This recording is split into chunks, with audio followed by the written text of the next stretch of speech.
Welcome back everyone, it's Matsimus and thank you for joining me on today's video. We are once again diving into the world of attack helicopters, and in this particular case we're looking at a very impressive gunship, the Hind D, otherwise known as the Mi-24, and its variants. Now, as a boy, when I used to play video games or watch TV or watch movies, this helicopter always shone as this fear-mongering beast that could literally knock out any target on the ground and even potentially in the air. It is overpowering, it's overbearing, it's a monster, and I've got to admit, whilst I was young and aspiring to join the army, I thought, good God, if I ever came up against these things in a British Army situation, I'm going to have a really, really bad day. And honestly, these things really do cause a bad day for those that are going against it. However, the Mi-24 attack helicopter is almost 45 years old, and it has had a bit of a rocky history. Today, it is one of the most powerful gunships around, and due to its multiple different upgrades and packages that it features, it really has become quite a dominant player in the attack gunship market. Now, as always guys, with my videos, I'm going to talk about the aircraft and its specifications, a lot about its history, because my goodness does this aircraft have a lot of it, and then just kind of my opinion on it, which you've already kind of heard most of anyway. I'm not biased, guys. You know me, and if you know my channel, you should know this. I try my best to research as much as I can about an aircraft or a tank or a military piece of equipment and come to my own conclusion. Yes, I am from the Western world. Yes, I was in the British Army, but that doesn't mean I don't respect the opinions and thoughts of other aircraft, tanks and vehicles' perspective on things. People say, oh, Matsimus, of course you're going to like this when you're from the West, and I've heard that a lot lately, and honestly, guys, I'm surprised you're saying that, because a lot of my reviews that I've done, I've actually said that I literally have fallen in love with some of the, Eastern Russian equipment, whatever else may be. So please just take it with a pinch of salt, any kind of, conclusion I come through on this aircraft, or other, aircraft and vehicles in the world. So, let's get going then.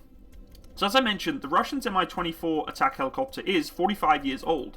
It's high time that really we busted some of the myths that are regarding this gunship that has really gone by many names, by the Crocodile, the Drinking Glass, Devil's Chariot, and obviously the beautiful Hind, which is interesting because it seems a very strange name for a helicopter, but anyway.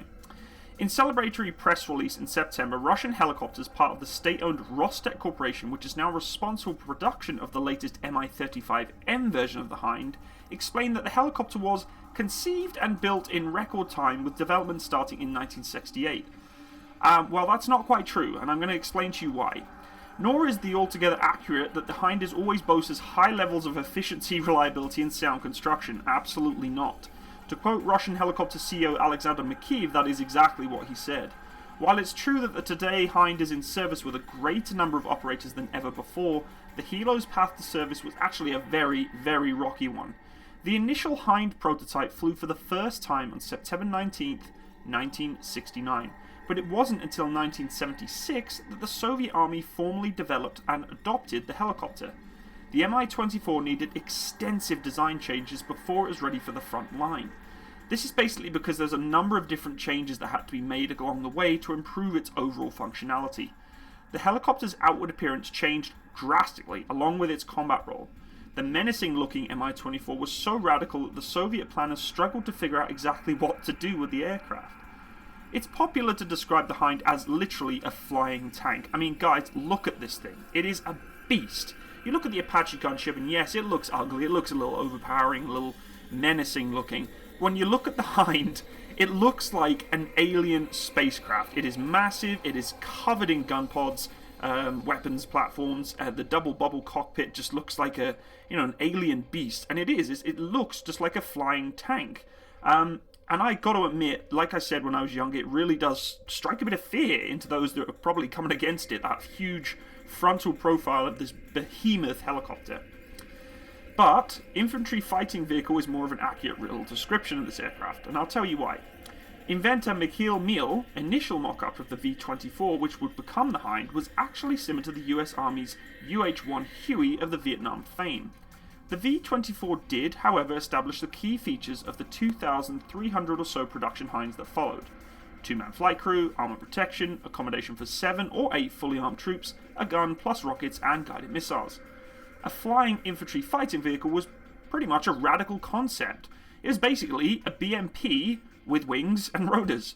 And that's ideal because unlike the Apache gunships and some of the other more prominent gunships like the Cobra and the Venom and such, they don't have the ability to carry troops, and that's quite important really when you're wanting to use a multi-platform gunship. And at first the Soviet Defense Ministry was reluctant to actually back this project. But eventually the ministry was won over. In the course of 3 different mock-ups and 5 iterations of the forward fuselage, eventually they settled on a 10.5-ton design powered by a pair of turboshaft engines, which are beasts by the way, and we'll talk about later. At this early stage, the military demanded that the Hind could carry 12.7mm heavy machine guns in the chin turret, plus a high-tech Sturm-guided missile carrier. In order to get most of the new rotorcraft ready for service, they elected to borrow components from existing designs of other helicopters. The main dynamic components included engines and the main and tail rotors that came from the Mi-14 maritime helicopter. Otherwise, the Mi-24 was a major departure. The 2 primary crew, a pilot and a gunner, sat in tandem under the greenhouse canopy, with flat glass panels, and there was also room for a 3rd crewman, a technician. The true compartment was in the centre fuselage and featured a back-to-back seating platform. The Mi-24's swift development meant the aircraft was ready long before its planned Sturm missile actually was, and as a result the Hind initially packed the older Phalange M, a fairly primitive radio-controlled missile at first. Early flight trials uncovered the first major design shortcoming of this beautiful gunship. The Mi-24's stub wings meant to provide lift as well as carry weaponry had an adverse effect on stability. As a result, they added new stub wings with a downward angle. Another problem related to the original missile installation, which relied heavily on the pylons fixed to the lower fuselage. These interfered with the line of fire for the rockets, which were launched off the stub wings. They also prevented the cabin doors from actually opening. Rectifying this, they located the missiles on the tips of the stub wings. In its original form, the cockpit was also too cramped for the weapon guiding systems, forcing them to graft a longer, more pointed nose out to the prototype helos. The Mi-24 Alpha was finally ready for production in 1970. The company eventually produced around 240 copies of this aircraft. Soon, the next problem emerged. Hovering in a crosswind could result in the Mi-24 rotating uncontrollably on its vertical axis. After a number of notable accidents, they moved the tail rotor from the starboard side to the tail port side. Equally, that was really important at the time, the Intran Phalange M missile with its manual guidance system hit its targets just 30% of the time, which, of course, going back into the Cold War era is just not good enough. Combat doctrine was shifting and planners now saw the Mi-24 Alpha actually increasing its rotary close air support rather than being an armoured troop ship. But the inadequacies of the Phalange M rendered the Mi-24 Alpha redundant in the close air support role. In practice, the Soviet Mi-24 Alphas stuck mostly to aircrew training and tactics development. Examples, however, made their way to export customers including Afghanistan, Vietnam, Libya and Ethiopia. A first bid to increase the firepower of the Hind came with the Mi-24B, which added a Gatling-type 4-barrel 12.7mm machine gun in a powered chin turret. At the same time, the helo gained the enhanced Phalange P missile with semi-automatic guidance. Target accuracy improved with the addition of low-light television and infrared sensors under the nose. The Mi-24B retained the greenhouse flight deck of the Mi-24 Alpha. Sadly, the Mi-24B really failed to make it into its full service category. The original cockpit configuration offered a very limited visibility, and in early 1971 a major redesign gave the Hind the stepped tandem cockpit configuration that remains the hallmark of the design to this aircraft today. The first new look of the models with the gunship style forward fuselage was supposed to be the Mi-24V for Victor, which would also introduce modified landing gears and the option for underwing fuel tanks.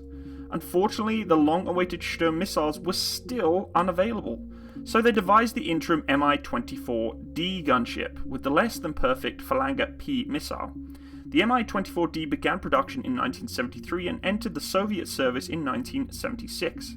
They also developed an export version, the downgraded Mi-25. The company produced around 650 Mi-24Ds and Mi-25s. In 1973, the Sturm V was finally ready, and the first example of this definitive Mi-24V appeared. With its superior firing range, flight speed, and accuracy, the semi-automatic guided Sturm allowed the Mi-24 to excel in close air support role, which brought to the age of the gunship. The Mi-24V also boasted up rated engines for hot and high operations, as well as an improved communications avionics suite. The Mi-24V went in production in 1976, and around 1,400 of these examples still exist today, and the export Mi-34 rolled off the assembly line in the decade that followed. Based on the hard lessons that Soviet pilots learned in Afghanistan, which, let's be honest here guys, was one of the most difficult environments for these aircraft to roll in, the later Mi-24Vs featured a radar homing and warning system, an infrared suppression exhaust nozzle, plus an infrared jammer which actually launches for infrared countermeasures to spoof heat-seeking missiles, which, in Afghanistan, was obviously going to be quite an impressive feature to have.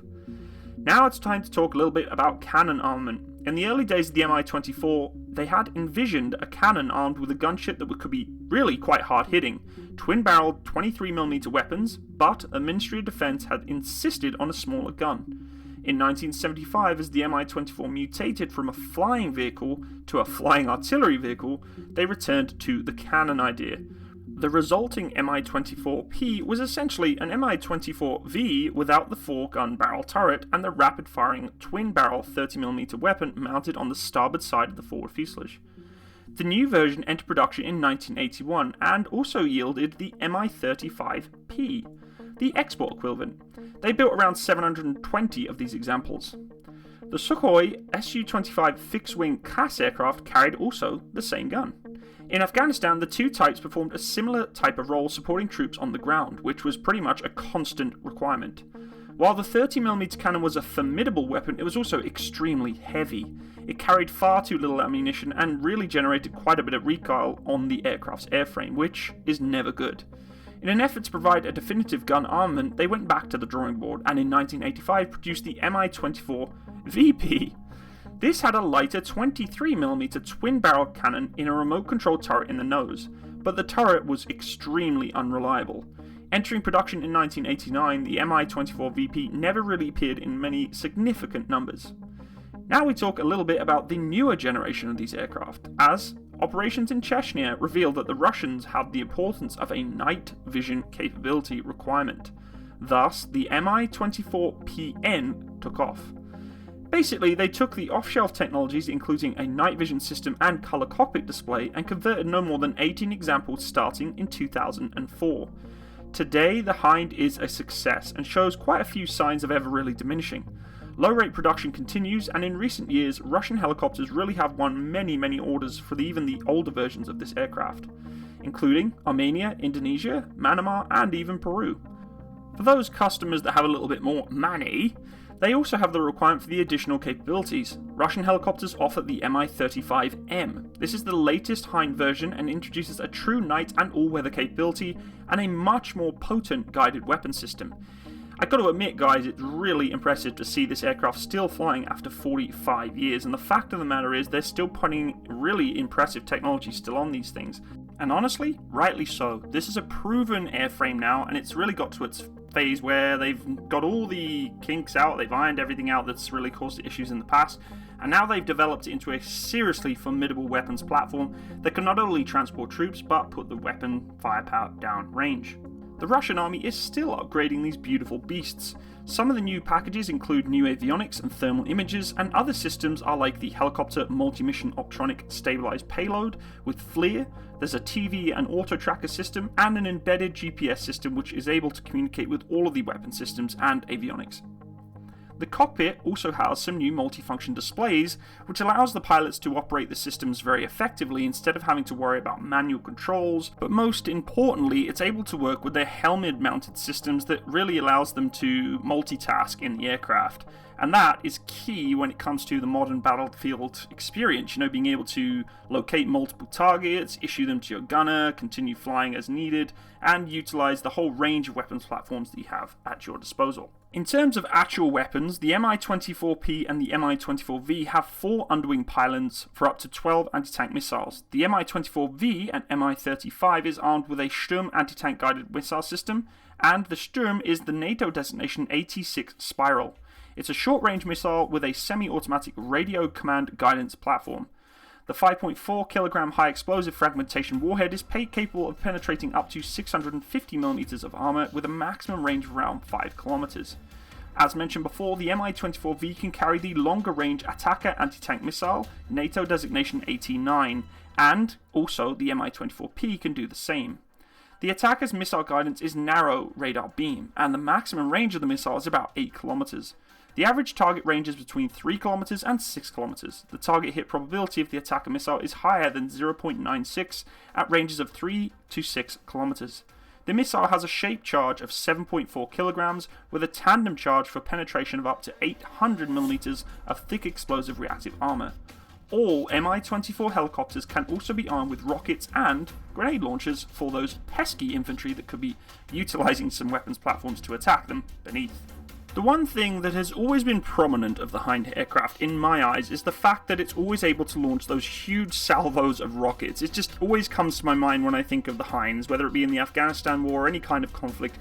You always see them packed to the nines with rocket pods, and the other type of armaments that these things carry is just incredible. That is one of the key features that always stands out to me to this aircraft. It is literally to the teeth filled with weapons, from that 4-barrel gun to the gun pods on the side of this thing, to the cannon running down its fuselage. It can carry just about any kind of Russian armament or weapon system and utilize it to the best effect to support its troops on the ground, armor on the ground, or whatever else it needs to do. That to me has always been the case with the Hind, and I love watching those videos of them launching salvos and salvos of these rockets, because that's what I always remember. Even playing video games, you always used to see these things flying in the games, and you're like, oh my goodness, if a Hind's coming, I know I'm about to be blasted with 1,000 rockets.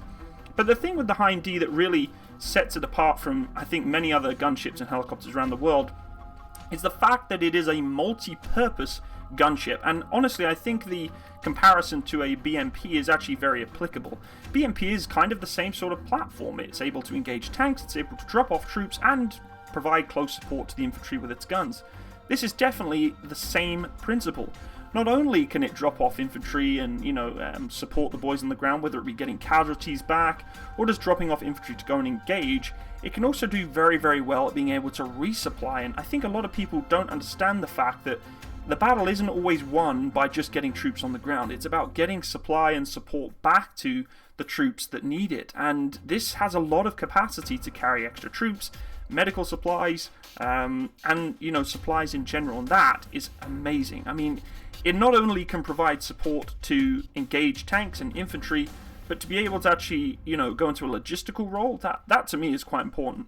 Now, the next thing I want to talk about is its engines, and honestly, coming from an aviation industry, this thing baffles me. It is just incredible. The helicopter is powered by two Isotov TV3-117 VMA turboshaft engines developing, wait for it, 2,200 shaft horsepower each. That's an incredible 4,400 shaft horsepower for this aircraft. The air intakes are fitted with deflectors and separators to prevent dust particle ingestion when taking off from unprepared sites, which obviously in the Afghanistan conflict was extremely apparent due to the fact of sand ingestion and landing in remote areas of the mountains. The aircraft does have an APU unit to allow it to power, the engines on without having to require a battery start, and the internal fuel capacity is 1,500 kilograms with an additional 1,000 kilograms in an auxiliary tank in the cabin. It can also carry 1,200 kilograms on 4 external tanks, something of which other Western helicopters really cannot do. The fuel tank has self-sealing covers and porous fuel tank fillers for increased survivability, and the exhaust is fitted with the infrared suppression system to prevent those sneaky little ground-to-air missiles trying to sneak up on its backside. So what do I think of the Hind overall? Well, throughout this video I've given you most of my overall opinion on it, but honestly, I think this aircraft is absolutely outstanding as a helicopter. It ticks every box for me, whether it comes to firepower, capability, maneuverability. All these things really do give it a huge lead on some of the more Western powered helicopters out there. I'm going to be honest with you, and you guys are going to hate me for this. I love the Hind D, or the Mi-24/35, over the Apache gunship. You're going to hate me, and I understand that. The reason I love this aircraft more is not because of its, capabilities in terms of, engaging targets and such, because clearly the Longbow Apache helicopter is kicking ass when it comes to, the weapon suites it has available with the Hellfire missiles, the communication between other aircraft with the Longbow system. It's a very, very formidable weapons platform and able to engage very, very well. This aircraft doesn't really feature up to that level of standard when it comes to weapons suites. However, when it comes to capabilities, the Hind just ticks every single box when it comes to resupply, being able to drop off troops, apart from obviously the Apache gunship carrying our British soldiers in our rescue mission that the Royal Marines did back in the day, but that's a story for another day. This aircraft has everything going for it, from being able to carry huge amounts of payload, to carrying troops, carrying supplies, calling for medical support, and really being able to punch a lot of ammunition and firepower down range. Is it more accurate? Is it more advanced? No, it's not, but it still does the same principle. It's able to put a lot of munitions on target and provide close air support for the troops and tanks on the ground. The new weapon suites that are coming out for the Hind 2 really are starting to bring it up to the same sort of standards as Apache gunships and other helicopters out there, which I will be doing video reviews on in the future. Honestly, I have an extremely strong passion for this aircraft because it's had a really rough start. The Russians have really looked into how can we make this thing more capable, better, more firepower, more power, more whatever else it may be, and they've really worked hard on it, and for 45 years it's still running strong with multiple militaries around the world. I think it really is one of the greatest helicopter gunships in the world, and as mentioned before, its comparison to the BMP and a tank really do go hand in hand. I know you guys are going to hate me for saying it, that the Hind D, in my opinion, is better than the Apache. You got to see my reasoning as to why. It's not because it's, able to hunt targets better and find targets better. It's for the fact that it really has this multi-role capability. And yes, I know the United States does have its own sort of variants of the Hind. However, the Hind really has made a niche. It really has located its perfect sweet spot for being able to provide firepower support and just be a very good helicopter. So that's it for today, folks. I hope you enjoyed today's video and learned a little bit about this impressive gunship. If you did enjoy, please leave me a comment. I'd love to hear your own perspective and opinion on this aircraft. And if you did enjoy the video, leave me a like. If you do want to support my channel, I'd really appreciate you go check out my Patreon account, for the fact that YouTube will instantly demonetize this video and for the most part hate anything to do with military content. And I know you guys have really done so good to me in the past supporting me, so thank you to everyone in advance. I hope you all have a wonderful day. I will see you again next time for another military review. Anything that you want me to review, add in the comment section. I will try and get round to it. All the best, and bye-bye.